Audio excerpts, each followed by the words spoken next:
नहीं है कि जो बंदा इस्लाम कबूल करता है तो उसके पुराने जितने भी गुनाह होते हैं सारे मुआफ़ कर दिए जाते हैं, उसका अकाउंट क्लियर हो जाता है। तो अमर बिन आस जब उनको तसल्ली हो जाती है, वो अपना हाथ बढ़ाते हैं और बैत लेते हैं। रसूलुल्लाह सल्लल्लाहु अलैहि वसल्लम उनको खुशखबरी देते हैं कि आपके सारे पिछले गुनाह मुआफ़ हो चुके हैं। अब वो करते क्या हैं कि सारी ज़िंदगी जहाँ पे वो मुसलमानों के अगेंस्ट लॉबिंग करते आए थे, अब वो शाम की तरफ जाते हैं।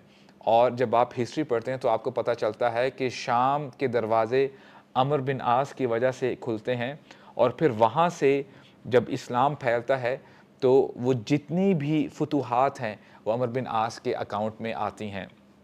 तो यहाँ से हमें पता चलता है कि इट्स नेवर टू लेट। अगर बंदा अपनी सारी ज़िंदगी गलतियाँ भी करता रहे और फिर उसको समझ में आ जाए और वो अपने अंदर की आवाज़ को सुन ले, जिसके बारे में अल्लाह के नबी ने फरमाया वाइदुल्लाह फ़ी क़ल्बि कुल्लि मुस्लिम, ये एक ऐसी आवाज़ है जो हर मुसलमान के अंदर होती है और ये पुकारती है कि ऐ इंसान बस कर दे और अल्लाह ताला की तरफ पलट आ, अल्लाह के नबी की सुन्नत को मजबूती से थाम ले। तो अगर बंदा ये आवाज़ को सुन ले तो उसके सारे पिछले गुनाह अल्लाह ताला माफ़ कर देते हैं। But it only happens when you listen to you in a voice, then you will find Allah सुब्हानहू व तआला एज़ अल जब्बार, जो गुनाहों को माफ़ कर देते हैं, एज़ अस सत्तार, जो गुनाहों को छुपा देते हैं।